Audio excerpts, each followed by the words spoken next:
You're listening to Rotten Gems. The show where three dudes talk about movies we love that critics maybe thought had some unfinished business that can only be taken care of by not existing at all. Let's get spooky.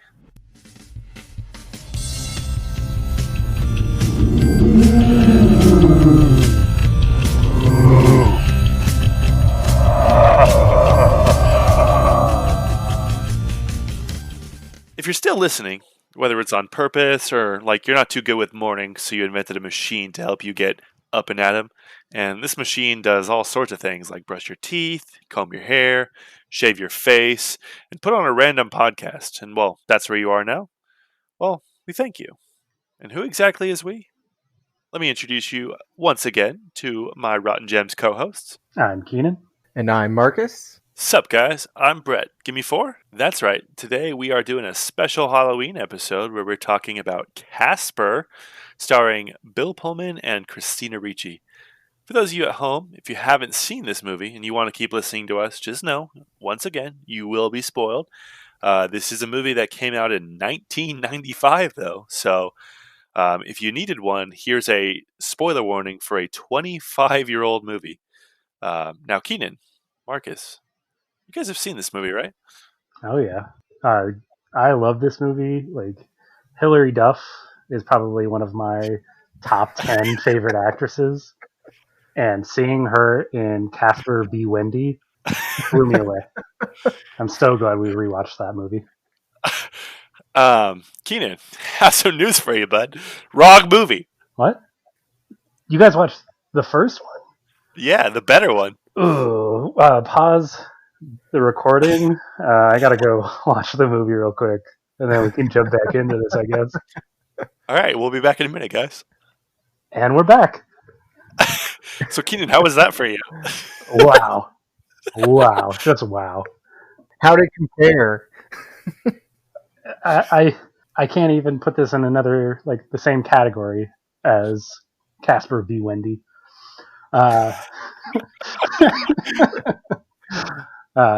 Blew it out of the water. Oh, absolutely. So, if you're not like Keenan and you didn't just watch Casper, you probably need a little recap on Casper. So here is a little synopsis we found from Flixer. It says Casper, voiced by Malachi Pearson, is a kind young ghost who peacefully haunts a mansion in Maine. When specialist James Harvey, Bill Pullman, arrives to communicate with Casper and his fellow spirits, he brings along his teenage daughter Kat, Christina Ricci. Casper quickly falls in love with Kat, but their budding relationship is complicated not only by his transparent state, but also by his troublemaking apparition uncles and their mischievous antics. So I feel like this synopsis is great, but it leaves out the villain of the movie. Like, sure, the uncles were great, but they were not the villain of the movie. You're talking about the teacher? The teacher is pretty suspect. The teacher. What was the girl's name? Anna was. Gotcha. Amber. Yeah. Talking about Kerrigan Crittenden, which was the interesting name for a villain. I've only ever known of one other Crittenden, and that was Spencer from Harmon Quest. As soon as they said, as soon as they said Crittenden, I was like, hey, I know that name.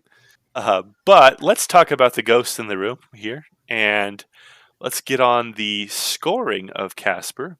Now, Casper scored a 51% on Rotten Tomatoes, with a 49% audience score, and a 6.1 out of 10 on IMDb. Now that's 6.1 smellograms, 6.1 flesh flood alerts, or 6.1 pieces of crumb cake out of 10. Kind of odd to me that critics actually beat the audience score in this one.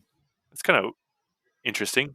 Yeah, I noticed that too. I think that's, I mean, I don't know for sure because I don't pay that much attention to it, but I'm pretty sure that's one of the first ones that we've done so far where that's the case. Now, I don't know about you guys, but I absolutely love this movie. And even on the rewatch, I expected to not like it as much, and it's still way up there for me. So then to see that it was rated so poorly, it just baffles me entirely. I don't know. What are you guys thinking? Initial ratings versus rating now? Yeah, this is actually something I brought up with Marcus outside of the chat, talking about how I was nervous. Whoa! You guys talk outside of this chat? No, we don't. No, Of course no, we don't. Whoa! Be cool, Keenan. Marcus, he knows too much. We'll be right back after we settle a domestic dispute, guys. And No, we're back What you without don't Brett. understand is, we're back. We had to take care of Brett.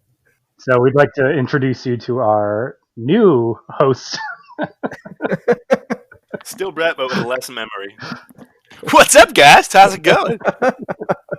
But anyway, what you guys were discussing. So yeah, this was something like I was nervous going into, because I do remember loving this, but I felt like this was going to be a movie that I loved because I watched it as a kid and thought that it was going to lose a lot watching it as an adult. But I enjoyed it thoroughly this time around too. I think I'm going to be a little bit of a man out on here because, I mean, I loved it as a kid. Watching it, I mean, there's a lot of funny jokes that I still made me laugh. You know, the three ghosts still made me laugh. Some of the things they say, but some of it kind of lost my interest. I don't know if it was also because I was watching it when I was pretty tired, but I probably lean closer to the 50% just because it really, you know, sometimes I maybe be in the mood for it, and then half the time I probably wouldn't be in the mood to watch it again. So Marcus is the culprit here. Okay, I see. Hey, I gave it a 50%, not a 49. You can't blame me on that audience score. So Keenan, I know you said you still liked it, but what would you rate it now? It's definitely not high as a rating. I'd probably keep it in, honestly, low 60s, maybe 63. So I mentioned it before on an earlier episode we did. When I was a kid, I owned like just a handful of movies. And I like last time I was like, yeah, I owned like 3 movies and they were all Aladdin. Now that's true. I did own all 3 Aladdin movies, but I had a few more in my collection. One of them was this movie. One was like I think The Emperor's New Groove was one, and one was A Knight's Tale starring Heath Ledger, which for some reason I've watched like over 100 times. With good reason. That's why it is going to be featured here as well in the future. Oh, I sure hope so. But I absolutely love this movie as a kid. Like 10 out of 10 for me. Watching it now, obviously, you know, I'm an adult and things that resonated with me very well as a kid don't stick up there. But I still, again, think this is very good. I wouldn't put it lower than a 7 out of 10 for me. For reasons that we'll get into here. But again, if you're listening, tell us what you rated this movie. Before we jump into the movie, I feel like we really need to talk about something so we can see where all of us are landing on this discussion. And it might be something where we actually end the podcast here and never talk to each other again. I'm ready for it. Do you guys believe in ghosts? Ooh, going right into this. Huh? I'm gonna let you guys answer this first. I'm going to say that I do not believe in ghosts, but I'm not someone who's like ghosts don't exist. Blah blah blah. I just don't believe in them. All it would literally take is for me to see one thing that I can't have a possible explanation for, and I'm on the other team. So I guess you could say I'm agnostic to ghosts. I don't think they exist, but I could be proven wrong. I don't believe in ghosts, but Oh, God. I'll say that, like, if I watch some kind of like scary movie about ghosts, you best believe I'm gonna be freaked out that there's a ghost in my room when I'm trying to sleep in the middle of the night. It's always right after you watch a ghost movie that every time you hear a sound, you're like, oh, it's a ghost. Oh, you know what? That actually leads to a pretty funny thing that happened when me and my wife were watching this movie last night. We were watching the movie, and we have a light in the hallway that we leave on for the kids when they're sleeping. And right before the movie ended, that light bulb just started like flickering and then clicked and then turned off. There's your proof. It was creepy. Seems like undeniable proof to me. All right, so we are all on the same team. I definitely don't believe in ghosts, so we can continue podcasting together. That's fair. Now, if you're listening and you do believe in ghosts, we're not saying that you're wrong by any means. Chime off. Tell us about a ghost encounter you experienced, because it's going to take something like that for us to believe. Convert us. All right, guys. So jumping into Casper, I did find some interesting statistics, facts, things I wanted to bring up here. Did you know that Casper was actually the first feature film to have a fully computer-generated visual effects character in a leading role? It's also Universal Pictures' first live-action / animated hybrid movie. So 1995 was when that was. So I don't know about you guys, but I was the ripe old age of 3 right then and there. 6. Let me guess, you guys saw this in diapers together. I was not in a diaper at 6 years old. Okay, likely story. Wow, advanced. A little bit of a humble brag right there, but I knew how to use the toilet at 6 years old. Wow. Marcus casually mentions that he's better than all of us. I'll get it one day, but I mean, it's hard. You just never know. Like, what if you have to go in the middle of the night? How am I going to know that I need to go unless I'm wearing my nighttime diaper? Marcus, answer the question. It wasn't rhetorical, Marcus. When you know, man. When you know, you know. What's also interesting is, so Dr. James Harvey, main character played by Bill Pullman, there was a time where it may not have been Bill Pullman. Actually, several people were offered the role but declined. The list includes John Ritter, Tom Hanks, Jim Carrey, and Tim Allen. The name that shocked me the most was Jim Carrey. And not because, like, wow, Jim Carrey's a huge star, but my thought was, Jim Carrey passed on this? He passed on a movie? Yeah, especially one in the 90s. What was going on? He must have had something else, like, cooking up there. Yeah, I'm surprised they didn't go for John Travolta. That's definitely who I would have cast in the role. That's always Keenan's go-to guy. Or Joseph Gordon-Levitt or someone, Too young. He would have been the love interest for Christina Ricci. He could have played Casper. One person I'm surprised they didn't try to get was Ben Stein. Instead, they just had Ben Stein play Ben Stein. Yeah, literally himself. In every movie. Can you explain Ben Stein to me? Like, I looked at his IMDb and I cannot figure out what he's done to get this level of notoriety, except for the Clear Eyes commercial. I was going to say, whatever he's done, you bet he's had clear eyes while doing it. I completely forgot about this. It's all Ferris Bueller, man. Yeah, but that was like 10 seconds. Bueller. Yeah, why is it that we remember the Clear Eyes commercial more than any other role he's ever done? The show I remember was the Win Ben Stein's Money, that Comedy Central show. I think Jimmy Kimmel was the host. Yep. You just made that up. This is 100% real. Didn't they have to like go head to head with him at the end to win? Yeah, they did. It was like the quickest to answer, like 10 questions or something like that. They both get the same 10 questions. It was a pretty legit show. Except for the fact that if it's 10 questions, they could easily have given Ben Stein the 10 questions before the show. They wouldn't do that. He's already a genius as it is. With a sultry voice. But that just makes me wonder, like, how people get into acting and what it takes to be an actor. Because he's considered an actor, right? But is what he's doing acting? I mean, is what Ben Affleck does considered acting? Whoa, hey.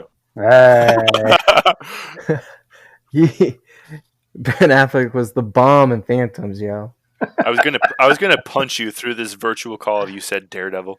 He was a legit Batman though, and I'll fight anybody who says otherwise. I will say that he was good in The Town. I did enjoy him in The Town. That was pretty good. And welcome to the Ben Affleck podcast. Ben Gems. On top of the role for James Harvey, this movie actually did surprisingly have a lot of good cameos throughout the whole thing. Seeing them now, like as an adult and knowing who the actors are and whatnot, it kind of surprised me that they did have this many cameos, like they had the money for it. But then again, like remembering it was like Steven Spielberg produced and it was a Universal movie and whatnot, They all make sense. Obviously, you have the Dan Aykroyd Ghostbusters cameo in the very beginning. That was funny. One thing I wanted to say about Dan Aykroyd was, it's around Halloween season, and I've been listening to Halloween music with the kids, and I was listening to the Ghostbusters song, and you know what? Dan Aykroyd shouldn't be afraid of no ghost. Is that a double negative? It absolutely is. And as I was thinking about it, it's like, does that mean he's afraid of all ghosts? I ain't afraid of no ghosts. I think you should be afraid of ghosts because, I mean, I know they say it through the movie that ghosts can't hurt you various times, but ghosts can clearly hurt you. Casper legit almost murders Cat in the movie. Also, I like how Dr. Javi's like, ghosts can't hurt you, and then proceeds to sword fight with 3 of them. As if, like, one of those couldn't accidentally puncture him. And we'll get to it to the end, but I mean, what, Kerrigan? True. She, like, rose that dude, dibs. Also, the pastor, I'm pretty sure his wound was fatal. That is a bold way to start a kid's movie, turning a man's head around 180 degrees and murdering him. Yeah. Now, I remembered that scene before we went into it, and I didn't think at the time, like, I didn't remember it being scary, you know what I mean? Like, now, like, remembering, wow, if they turned someone's head around, like, he has to be dead, right? But they purely played it off in a comedic fashion. And then, like, I like how they did that, and then, like, 2 minutes later, like, yeah, ghosts can't hurt you. I'm like, were you there in the last scene, bro? That looked painful. Yeah. Maybe the ghosts didn't physically touch them. We can assume he died, right?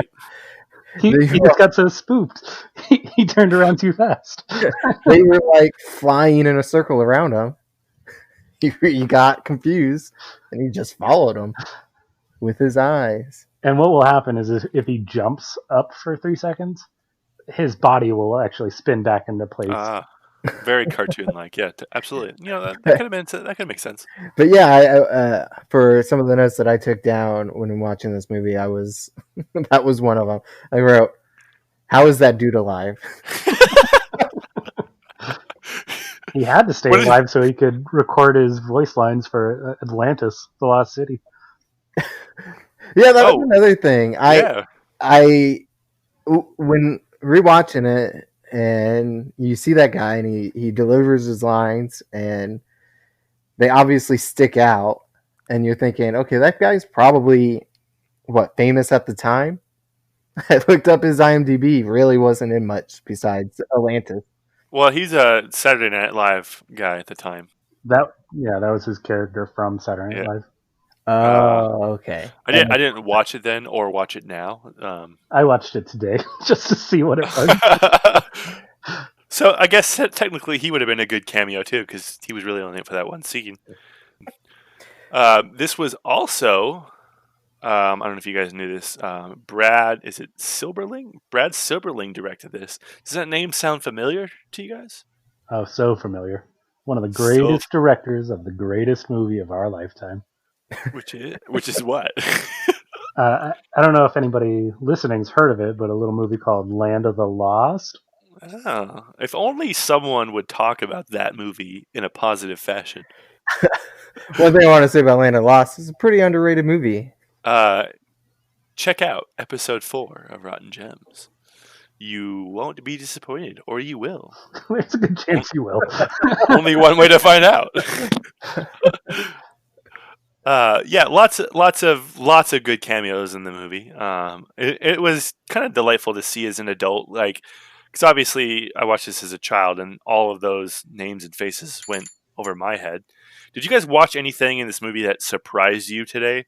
I don't know. What do you mean by that? Like, I like watching movies that I watched as a kid and seeing some of the adult jokes that went over my head, or I just didn't pick up on it. And I did catch a few in this. But mostly the thing that surprised me was like, oh, really? Wow, Mel Gibson and Clint Eastwood had a cameo? That's not something I would have paid attention to when I was a kid. You know what did surprise me as an adult is, so the whole scene I know I'm kind of skipping ahead here, but the whole scene when she goes to school for the first time, and they're like talking about this Halloween party, which seems like it's only for the class. Right. I have so many questions about that party. Oh yeah. So the popular girl was going to have it at her house, and then when Kat tells them where she lives, the kid was like, "Check this," and then just volunteers Kat's house to be the location of the party. And I then would be on furious. top of that, not only does he volunteer it, the teacher is like completely okay with it. He's just like, okay, let's take a vote. I was pushing onto that too. Like that teacher was a little suspect to me. Like they were making jokes at Kat's expense. And if you look in the background of the teacher when they text Kat, he's still laughing at the jokes. Control your class, man. He like today's standard, that teacher like making fun of and laughing at a student, like can you imagine like what that would look like today? You know what I mean? You're fired. Hands down. Yeah. And he does it again at the end of the movie when Amber and the boy, Vic. Vic the Dick, they when they are pretending to be whatever they're pretending to be, a mummy, I guess, I don't know. And they get chased away by the ghosts and they fall, and Amber most likely has a concussion. He's just like clapping. But also, can we talk about that? Like, so that was their big plan, right? So everyone gets invited through the front door, but they're like, no, we're going to go through a window, and we have this big plan. What is it? Like, I was trying to figure out what their plan was, and it was to scare everybody, right? And their way to do that was for her to sit on Vic's shoulders. At a Halloween party where you would expect to be scared. She's 5 feet taller than she was before. What happened? I'm terrified. Like that was the big plan. I don't know. I failed to see the payoff in that. And they plan it. Like, what was the point of her having him go ask her out? Yeah, I was wondering that too. That didn't really pay off, right? There was no point to that. That was just like salt in the wound on top of everything that they were trying. Like just to make her happy for it, or to look forward to it, or to be able to make sure that she's present at a party at her own house. I literally have no idea. But real quick though, Brett, the reason you don't realize that, being taller is scary is because you are tall. Yeah, you live above the rest of us. You live above the constantly scared zone. Listen, I look down at everyone. We are and I listening. say, Don't yell at us, man. It's cool. I look down at everyone and I say, man, this is what the other half lives like. It's not so scary, man. I'm just saying, come on up to my level sometime. You'll enjoy it. The weather's nice up here. Grass is always lemons on the other side, right? Maybe. Yeah? Yeah. I don't think that's a saying, but sure, we'll go with it. Sure it is. It is when you're under 5'10". So one thing too is funny because you mentioned how mean the teacher was to Kat, but I also wanted to point out like how mean the news was to Kat, like earlier in the movie. I don't know if you guys caught that too, but when like Dr. Harvey is first introduced to the viewer by way of the news story, like it's doing coverage on Dr. Harvey and how he's a therapist for the dead and communicates with ghosts and whatnot. The news is like talking about how he's like a ghost therapist and he speaks to the dead or the living impaired. And when they talk about Kat, they're like, Dr. Harvey travels the country with his loner daughter, Kat. And I'm like, Jesus, like she's a child. I got that too. I was just like, what the fuck? This is really shady reporting. You guys are digging. She's such a loner. Make fun of this 12-year-old girl. Well, like I didn't write that he was mean. I guess I didn't catch that part, but I was wondering like, why is this adult man following some junior high school girl while she's at school? Yeah, outside the gate. Nowadays, that gets you put on a list. But also, like, isn't it? correct me, I don't know if I'm right, but isn't it illegal to just try to interview a minor without a parent's consent or something? Probably. I don't know. A lot of this was in 1995, and we had different laws and less bad people then, or less policed people. I don't know. You decide. There are no laws in '95. That's the Wild West. But also, one thing I thought was funny because he does that story, and that's how so Casper sees this story and is like, "Oh, I know. Let's get Kerrigan to invite them here." So he flies across the state. I don't know, which is interesting because the ghost laws in this movie are very lax. My understanding of ghosts is they can't leave the property or whatever they're possessing, but it seems like that doesn't apply to these ghosts. They could go wherever they want. Yeah, basically. Apparently. But anyway, he travels to Kerrigan's hotel room, which he knows where it is somehow, and he possesses her TV and starts rolling it around so she can see the news report.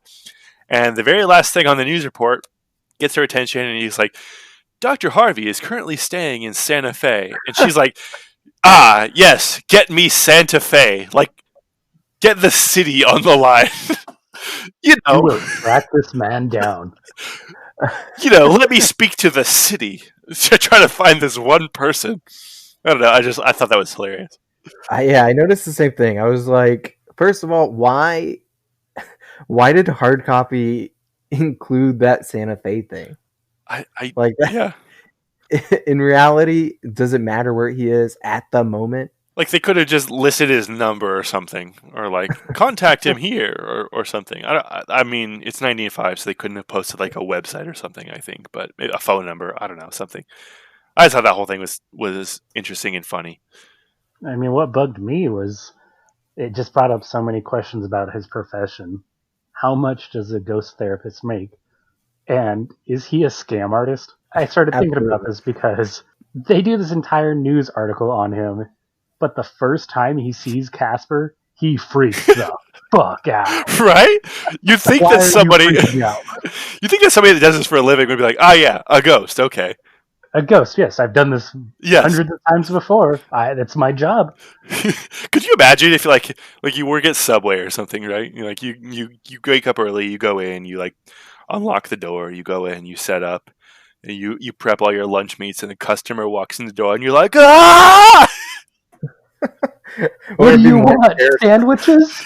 Yeah, it would be more like if he was actually scared of the sandwich itself. Yeah, and then doesn't he pass out when he sees the uncles? I don't know. He sees Casper and freaks out, and then he sees the three uncles. They actually like try to scare him, and then he just straight up passes out. And then that's when he wakes up and has a sword fight with them. One ghost I can handle. 4? I don't think so, guys. You're pushing it, buddy. Especially the uncles. They were kind of dicks, all right? They were dicks, but also I think they were hilarious. Like some of the dialogue between them was just so great. Oh, and that goes back to one of the things about being surprised because, or like noticing as an adult, like one of their jokes. I remember I pointed out when they were sucked into the vacuum. I think it's Stretch that says like, "Who's got the pointy head?"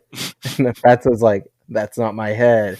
It was like, that's a joke about a penis. This is still rated PG. And this sucks. That was pretty good. Speaking of like that too, because another thing that kind of went over my head as a kid, like it's not that I didn't get the joke, I just didn't understand what was happening. But when they're in the kitchen and Dr. Harvey says to Kat, he's like, "Hey, I think it's time we had a little talk." She's like, "Dad, I think you're a little late for that." And he goes, "How late?" And she goes, "Oh, no, not that late." Like, I had no idea what they were talking about as a kid. And I'm like, oh, virginity jokes. Okay. Oh, yeah. Got it. But that scene also stood out to me because I remember as a kid, Casper making breakfast. And that was, like, when I was a kid, my favorite breakfast food was pancakes. And I specifically remember that Casper had made Dr. Harvey and Kat the short stacks or tall stack, whatever you call them, I don't know, all the pancakes and whatnot. And I loved that scene. But I'm watching it now, I just watch that scene with questions, right? So this house, nobody lived here. It was condemned, right? Uh, it was more of like I think I know where you're gonna go with yeah, this. it was a dare, right? So the very opening scene of the movie is these two kids like going to dare each other, like take a picture or something in it. So they get there after failed exorcism attempts, demolishing attempts, whatever. They get there, they unpack, they pass out, they fight ghosts, and then they somehow go to sleep in the night. But then they wake up, they go to the kitchen, and Casper makes Kat breakfast. And while he's making her breakfast, I can't help but notice that there are a shit ton of eggs there that he can just have at his disposal and orange juice. My question is, how old is this shit?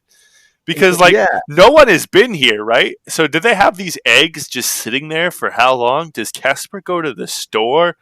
I have a lot of questions. Maybe they got them delivered. Delivered from where and why? 95 DoorDash. Oh, but that does lead me to one thing I want to talk about. When he's making that breakfast, it actually looked pretty good. But the one thing that looked really good was the CGI donuts.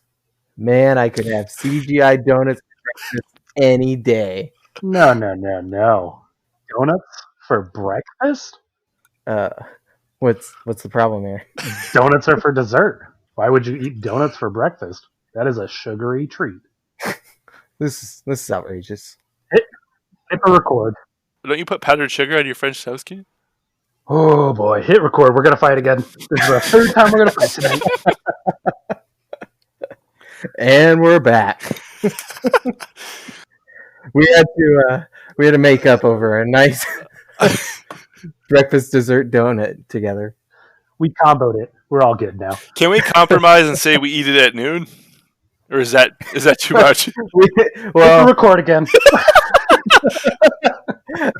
we have to go somewhere right in the middle. So what, like 3:00? So if you wake up at noon, you have a donut at 3:00.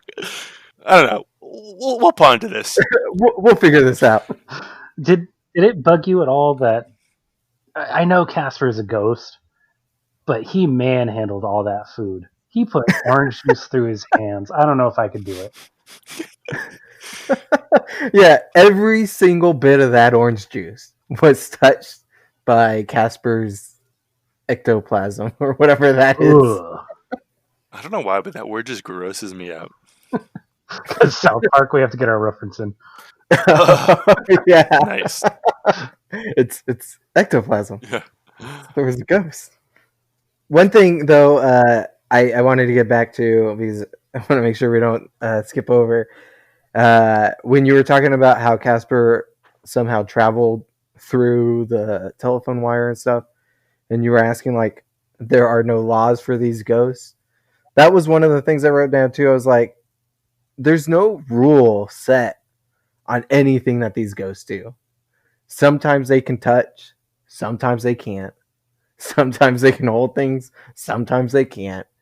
And it's very confusing. Yeah. One thing I wrote down too, because remember when Casper is asking Kat, he's like, what does Vic have that I don't have? She's like, I don't know, a pulse. And I was like, oh, burn. And then after all that, she's like, I don't know, what about a reflection? And then Casper looks in the mirror and he doesn't have a reflection. But then at the end, when Amber and Vic are in the room getting ready to, I don't know, be on stilts or some shit, they're scared by looking in the mirror and seeing the three uncles' ghosts. So do ghosts or do they not have a reflection? That is unclear. I put it to the kind of like the Superman theory, like how does Superman fly faster? He just puts a little more like into it. And I think that's what it is for ghosts. They just have to put a little bit more effort in and they can do these things. So do you think Casper's not a fully developed ghost then? I guess not, but like it's pretty unclear like how old he is and do you develop as a ghost? Because I assume he's been a ghost for about 100 years, Yeah, and so he's still 12. so based on the newspaper articles and stuff that we see of Casper's dad and family, Casper was in the 19th century. So he's well over 100 years old. So I don't know if it has anything to do with the. Again, there's no rules for this, and it kind of stresses me out because of like everything I've seen with ghosts. It's like, yes, ghosts can and can't do this, and they're like, yeah, we'll just see what happens. They can't hurt you, but also they can. Well, you're forgetting the number one rule about Ghost Club. You don't talk about Ghost Club. I guess not. And were the uncles his real uncles? I mean, they had those beds in the house. Well, with that, is Kerrigan, is he Like, related to the bad related? guy in this who owns the house now? It's a lot of unfinished questions. Unfinished business. Shit, guys, if we die, we're gonna be ghosts because of this episode. And then we'll break into all the vaults. Playing the baseballs or whatever they were. Speaking of Keenan, quite possibly the biggest plot hole in the movie. So they go to this Lazarus pit type thing, right? Where Casper is detailing the Lazarus pit to Kat, saying like, "Oh yeah, my dad invented this to bring me back to life." Now, right before that, you see the newspaper clippings talking about Casper's dad and how when Casper died, his dad invented this machine to bring him back to life, but then was shortly thereafter, like, considered criminally insane. So my question is, like, he says, like, "Hey, I made this thing, it works," and they're like, "Nah, you're insane." Wouldn't you be like, hey, "Yeah, test it really quick," because it seemed to work, right?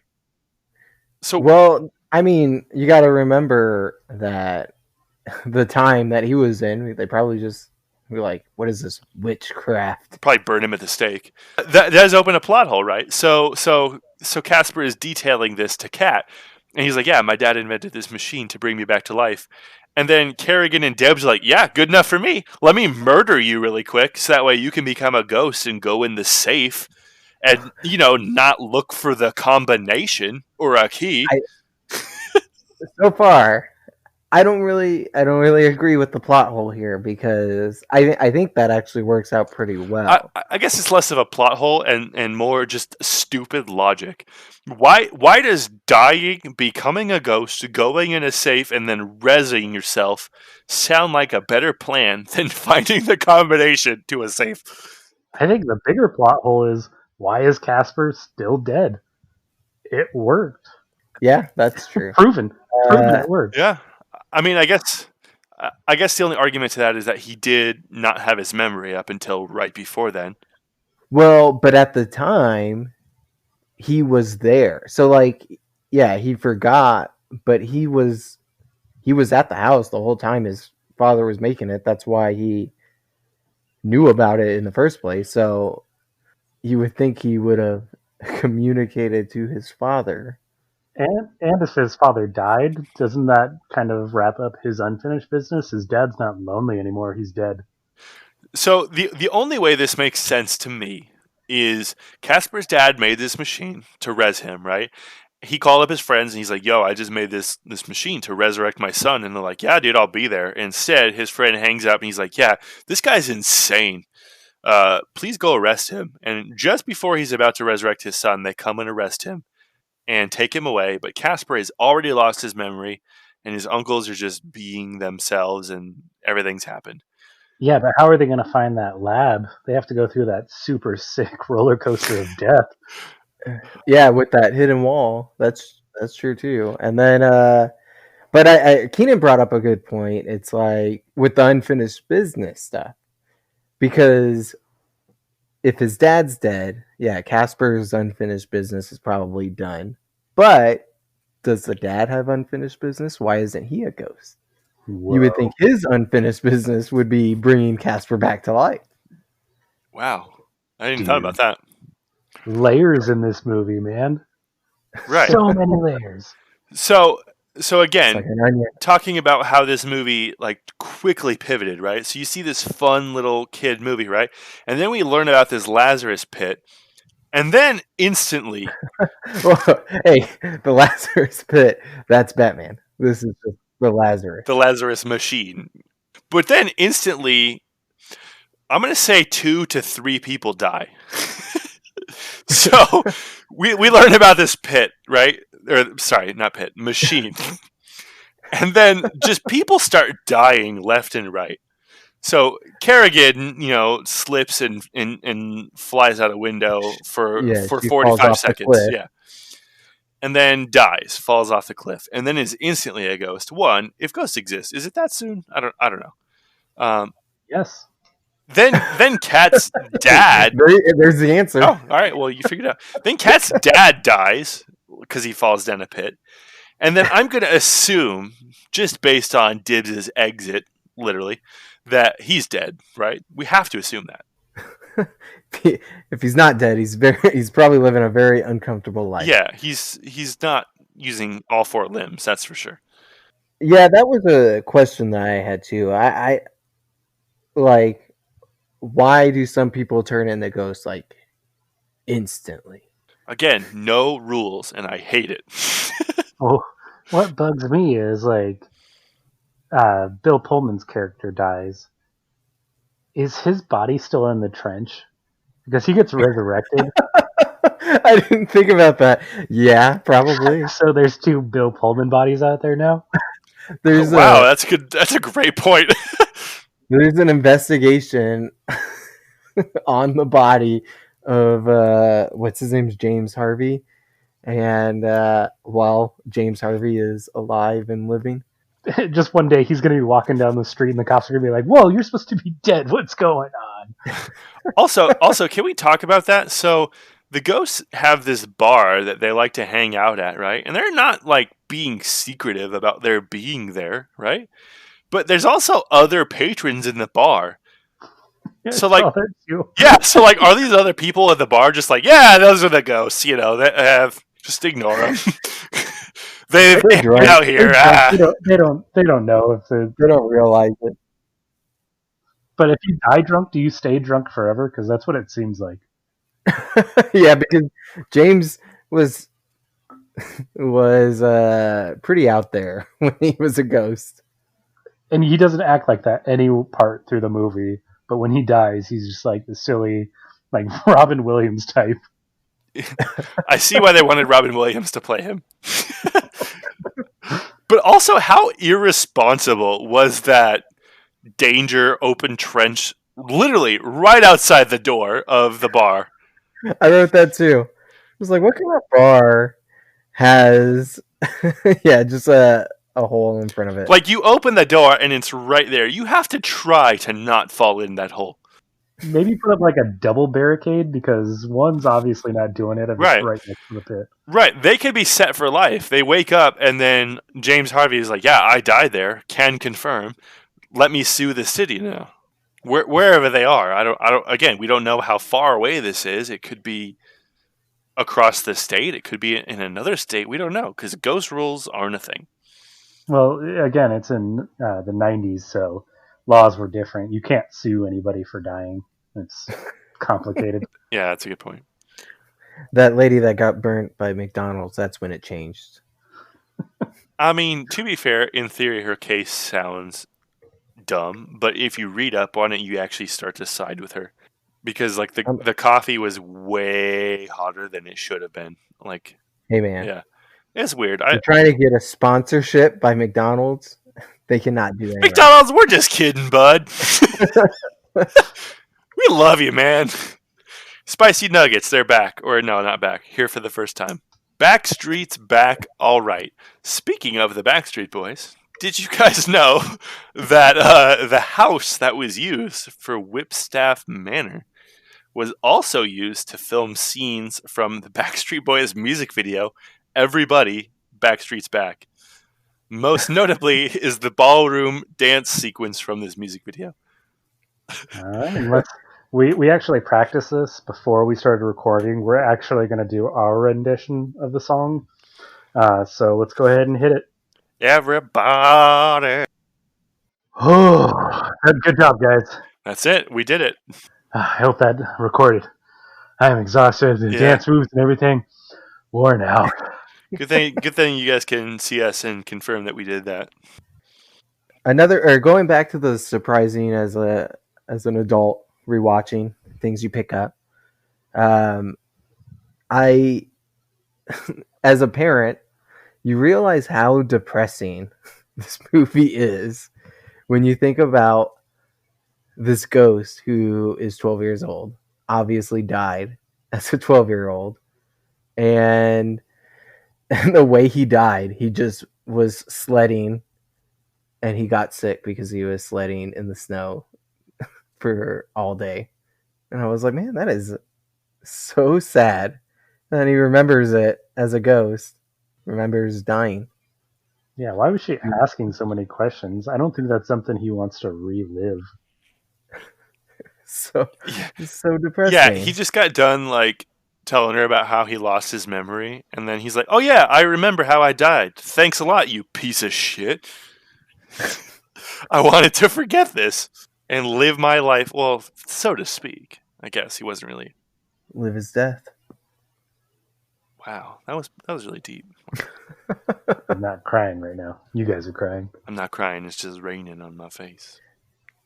And then, so going back to the three uncles kind of being jerks, I changed my mind at the end of the movie because they were involved with him actually seeing his wife again.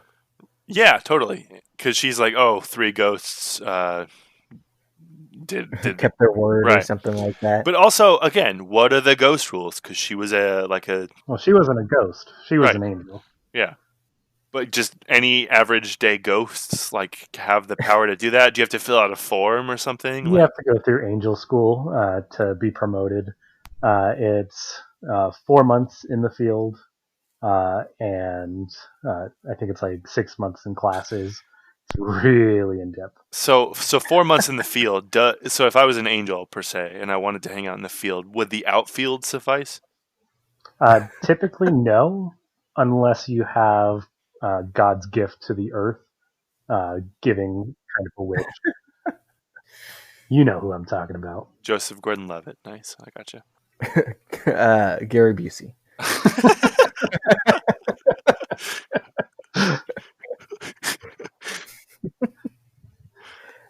Okay. Couple last things that I noted on my watch through.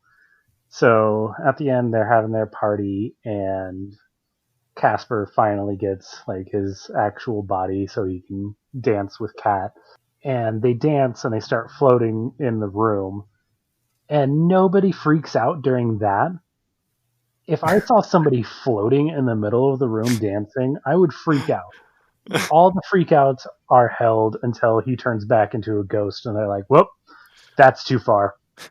Well, no, what's even funnier is before he turned back into a... Because I saw that too. I was like, oh, wow, they're floating. Yet no one's paying attention. And then in the very next shot of them, they're standing back on the ground, and now everyone's looking at them. Like, yes, it's so they weird. turned away and missed it. It's so weird to see people dancing. He happens to be a ghost. Good thing I was looking. Yeah, that reminds me of another thing I wanted to say was about that party. Not only did they all invite themselves to that house, when they came to the party, when they came to the house, like they all came at once, again with that sus teacher in the front row.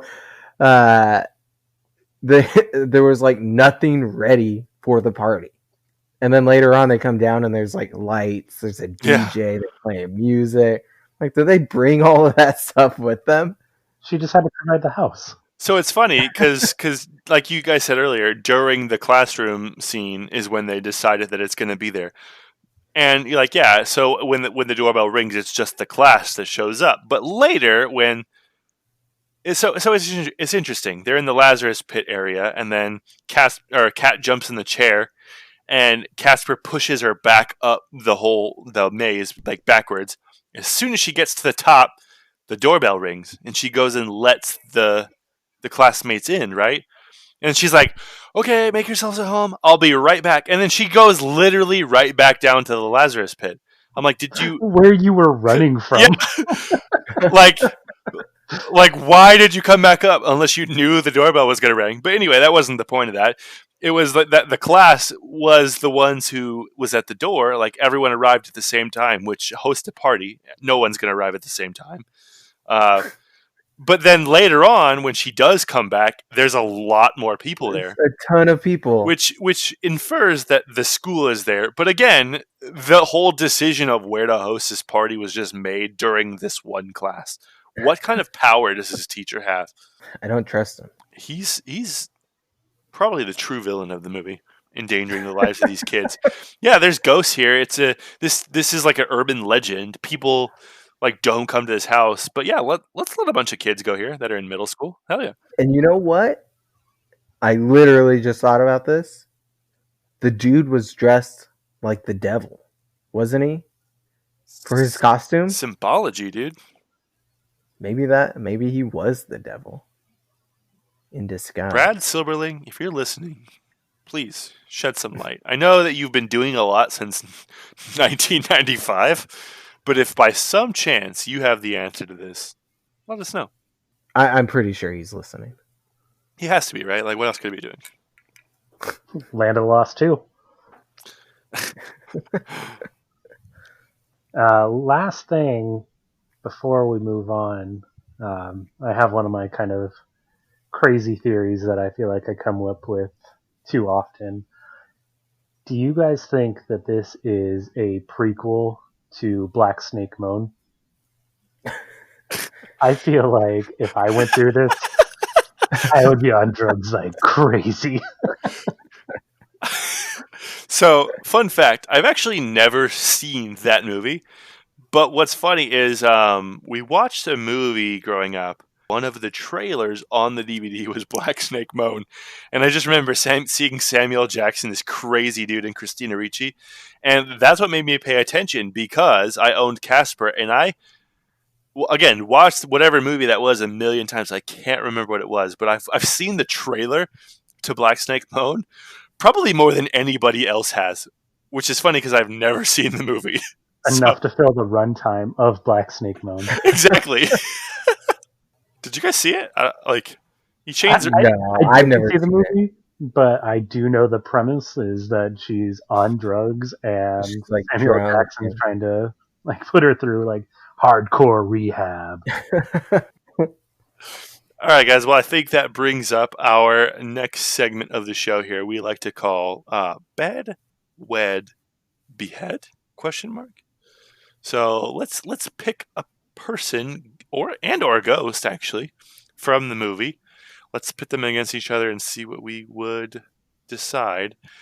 Who do you guys got? All right. I will go with Stretch. Okay. Okay, I see where you're going here. So I'm gonna go with Fatso. Okay. I see the obvious choice here, and I'm going to take it. I'm going to go with Dibs. You bastard. Son of a bitch. Give me a drink. All right. Bed, wed, and behead. Well, I think I'm gonna wed Dibs. He seems like a loyal guy. If you don't treat him like crap. Oh yeah, he put up with so much arrogant shit. He wasn't like What was their relationship? Were they like actually a couple? Like I didn't understand his relationship. close personal friend. I felt like he was like her lawyer or some shit.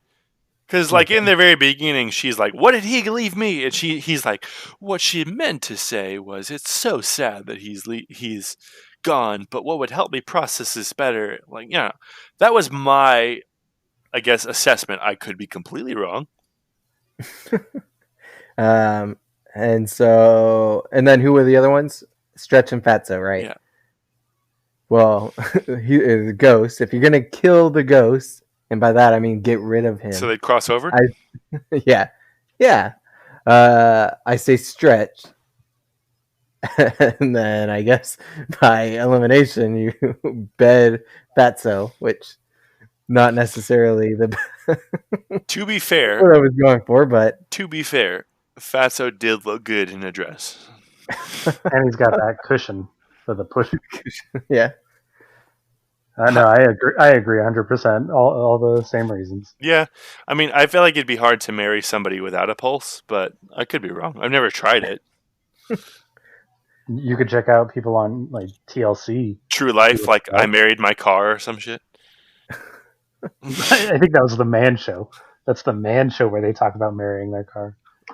Isn't it? Oh no, that's where I was gonna say, isn't that the one that Curtis Connor did a video on? Mansers. Where do you get free car? Where do you get free beer? The landfill. Please don't bring that show back. It was canceled for good reason. All right, yeah, I completely agree. We got to marry Dibs. He's a stand-up guy, and like you said, like don't treat him badly. And he'll be there for you. He seemed pretty loyal, and Kerrigan did treat him badly, and he was there for a little bit. He deserves better. Justice for Dibs, guys. He's got that Monty Python humor. He'll keep you laughing. Yeah. So we are all in agreement here. It's the time we move on to our next segment here. We like to call 6 Degrees of Who. So I'm going to pull up a random celebrity list here and pull someone, whoever this computer algorithm decides. In the meantime, does one of you want to pick someone from our movie where we will start? I sure do, because I'm hoping this gets a impression from you, Brett. Okay. I want to start with Brad Garrett. Oh. Okay, you want a Brad Garrett impression? All right, here we go. No. I want an impression of somebody he's acted with. He's acted with? Uh-huh. Let's see. He was on a long-running show with this person. So I'm guessing you want me to do Everybody Loves Raymond. All right. All right, so my Ray Romano impression. All right, here we go. Deborah! I have never heard your Ray Romano impression. Pretty good. That was basically the show, right? If I pull up the script, I think that's all you're going to find. Like that's 80% of the script of Everybody Loves Raymond. All right, fine. We'll go Brad Garrett too. And our random celebrity list here says we're going Brad Garrett to Jessica Chastain. Jessica Chastain. Not Jessica's Chastain. Jessica's Chastain. Oh, okay. Gotcha. So, who's going to start us here with Brad Garrett? Go Keenan. He's the one that chose. I'll just go with Brad Garrett to Ray Romano in Everybody Loves Raymond. Okay, before you do that, we've never crossed into TV before. Are we going to allow it? I'm going to say yes. So let's. I don't have a problem with it. Let's establish a rule on that first, because we already have the rule of one Marvel movie, right? So let's say if we're going to go into TV, they have to be a main character on at least a season. How's that sound? Agreed. All right. Brad Garrett. I feel like he's been on mostly TV shows anyway. True. All right, Brad Garrett to Ray Romano. That's you, Marcus, right? Okay. Ray Romano, he was in that Netflix movie, The Irishman. And I can go with two major guys from that movie. Major guys? Major guys. I'll go Joe Pesci. All right. So we got Joe Pesci. Obviously, there's a movie we have to go through with Joe Pesci. It's going to be probably his best movie of all time, and that is Home Alone 2, Lost in New York. Great. Let's throw us into a dead end. And then let's get that to let's see. I don't know. I'm just gonna pick someone random from that movie. Someone completely random. Let's go Macaulay Culkin. No, great call. Yeah. I thought you were gonna be like really screw over. I know what you thought I was gonna do, but I did. All right. Well, I mean, we're at Home Alone 2 with Macaulay Culkin. So I really think the only way we can go here is to go to another great movie, Home Alone 1, Great with movie. Macaulay Culkin to Daniel Stern. Great movie. All right. Well, at least you went Daniel Stern. so I can kind of go out of this. And I'm going to go with the only other Daniel Stern movie I can think of right now, and that is City Slickers. See you later. With, See you later, City Slicker. Exactly. Billy Crystal. Okay, all right. William Crystal. Gotcha. Well, I'm going to then go into the best Billy Crystal movie of all time, which is Monsters, Inc. with Steve Buscemi. I totally thought you were gonna go with When Harry Met Sally. I said the best Billy Crystal movie of all time. Have you seen When Harry Met Sally? Have you seen Monsters, Inc.? Can you do your favorite impression of When Harry Met Sally, Marcus? Or whatever scene comes to mind. No. Ooh. I really don't want to do this one. God, you're really going to make me do this one. Steve Buscemi was in Hotel Transylvania with Adam Sandler. Ooh, dude, And what? Just keep going. Move. Whoa. Next. He didn't pick an Adam Sandler movie? Man, we really screwed you over then, didn't we?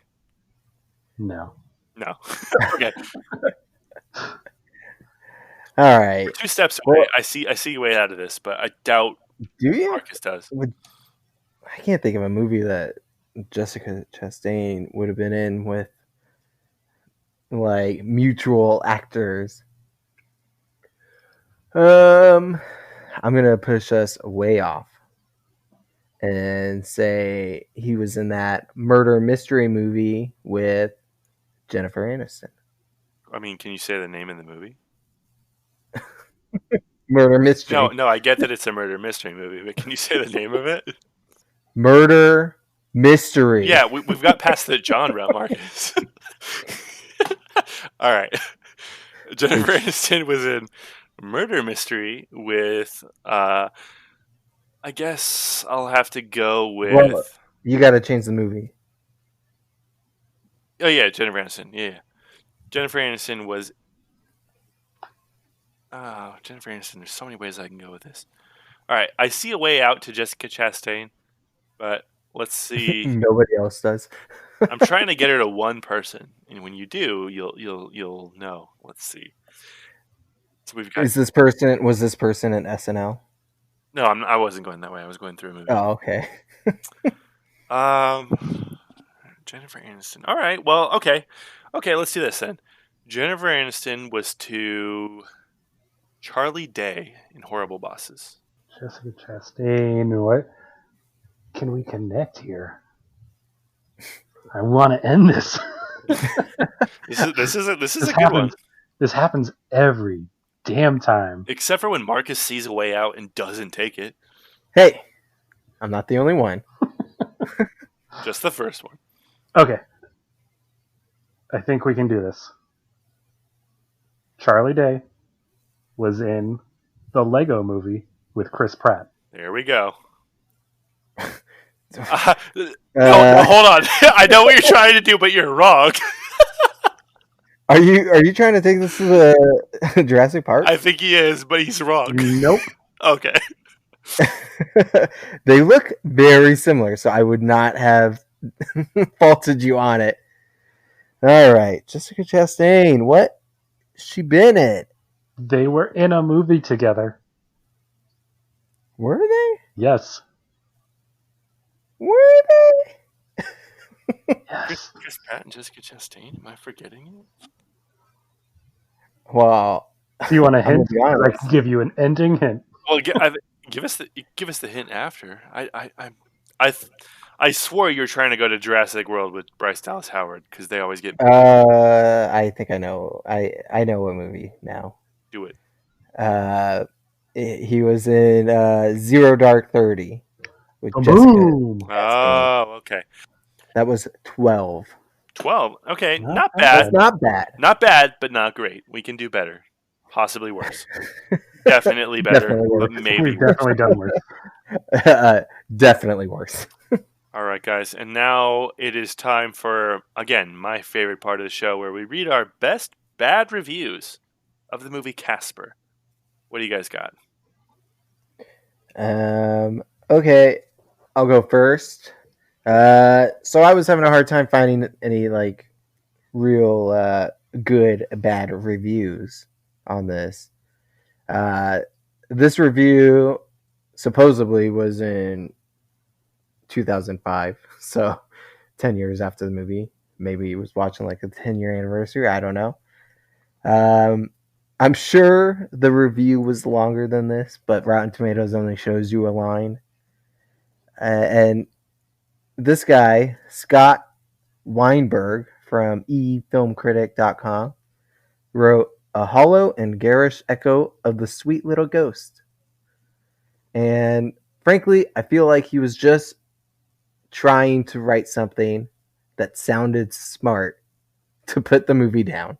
Wait a minute. You mean to tell me that critics try to outplay themselves by sounding smart? You think that critics find it easier to bash something than to praise it and get noticed for it? No. I know this is out there, a theory, but I think I might be onto something here. All right. I see you, Marcus. I see you. What do you got, Keenan? So I have Rita Kempley from the Washington Post, or as the cool kids call it, the WAPO. She says, as expected, features extra spectral effects, slew of celebrity guest shots, and splendidly decorated sets. For all of that, though, the film is duller than a dead man's eyes. Reading that, it sounds like she actually enjoyed it quite a bit. I don't know how that got a rotten rating, but going through like 90% of that rating, it sounded like she was enjoying it. She's like, yeah, the movie was good, all right. And then it had these great guest stars and all these awesome special effects, but yeah, it sucked. Bold move. It sucked. Move. 9 out of 10. Yeah. All right, I've got one here from Jonathan Rosenbaum of the Chicago Reader, or the Chiree, as the cool kids call it. I think. I don't know. I was never a cool kid. I can't confirm. But Jonathan Rosenbaum says, it's not clear why Steven Spielberg's Amblin decided to make a live-action entertainment starring the least interesting and most saccharine of all of his 50s cartoon characters. Now, if you listen to our Land of the Lost episode, something I talked about in there... actually, let me back up. First of all, Jonathan, fuck you. Second of all, if you listen to our Land of the Lost episode, one thing I mentioned is that I feel like whenever you make a movie that is a remake of something, you're already playing with a deck that's not full. Because you're always going to get those people that compare it to the original, right? Like, it wasn't as good as this. Not as cool. Right. It's not as cool as the Casper I remember. Yeah, it's not as good as the Land of the Lost I remember. But it sounds like Jonathan Rosenbaum didn't even like the 50s cartoon character of Casper. So he's like, yeah, this sucks. But also, so did the 50s cartoon character. So it sounds like there's no way that Jonathan Rosenbaum would have liked this movie anyway. Unless it starred John Travolta, So my challenge to you, the reader or the listener, is to watch John Travolta movies. That's it. No, but to watch movies that you would like to see without an opinion before you see them. Like, it's a remake. Sure, you may have loved it. Realize that you're not the demographic anymore. This is a kid's movie, all right? It was directed to 3-year-old me. They made this with 3-year-old me in mind. Not you, me. So keep that in mind when you're trying to review a children's movie as your adult. You know, you go spend your money, your adult money that you made it your adult job with your adult life to bash a kid's movie. What's wrong with you? I'm just sad. Get a life, jerk. Get a life or die and be a ghost. You know what your unfinished business is? Be a better movie critic. Do we know if this guy is still alive? I feel like I we might be taking this too far now. I feel bad, actually. Sorry, Jonathan. But really, stop going into movies with opinions about something that you have seen that's a remake, right? Like, enjoy a movie for what it is And if you can't, don't see it.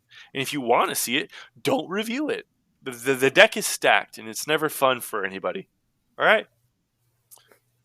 But with all that being said, guys, Casper, 1995, still a great movie. We think, at least. Once again, it did score a 51% on Rotten Tomatoes, which somehow still, correct me if I'm wrong, measures up worse to Michael Bay's Transformers, which again is at 58%. You guys are slacking on the critic reviews. So I give up. I'm giving up on them. They can't do it. We You guys did. can't do it. We did what we could. Nice. We tried to pander to the audience. Keenan's trying to egg him on right now. No, I'm not, because they can't do it. They'll never do it. So if you're listening, go be a movie critic for no other reason than to review the movie Transformers. That would be our greatest goal in life, is to see this movie dropped lower than a 58%. Please do that for us. We've so far put several episodes, 6 in fact, of this podcast with the ultimate goal in mind of not fame, not money, not notoriety, but lowering the rating of Michael Bay's Transformers. And drugs. But those other 3 things would be pretty. Yeah, those would be pretty rad. Yeah. Yeah, I'm We're not saying against no. it. All right, guys. Well, I did want to ask you a question before we go. I wanted to gauge your feelings really quick. I wanted to ask you guys, did you ever feel the way that Priscilla Cow felt? That you'd feel like you're completely different? Almost everybody feels that way once in a while. But most of the time, I hope you can be glad to be yourself. That's really something to celebrate. Join us next time when we follow up with our second out of 2 special Halloween episodes where we talk about Hocus Pocus? What? I know what you're thinking. That movie rated poorly with critics? It sure did. It's like they don't know what they're talking about. Yeah, you're not going to want to miss that one. Maybe finally you'll agree with us that critics suck. This will be the episode to do it on. So we'll see you next time. But until then, what do we say, guys? Rock the boat. Don't rock the boat, baby. Rock the boat. Don't rock the boat over. Rock the boat. You guys are wild.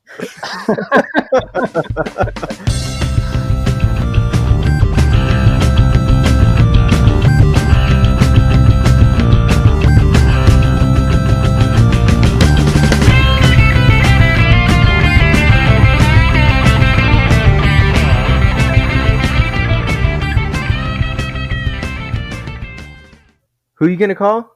Someone else.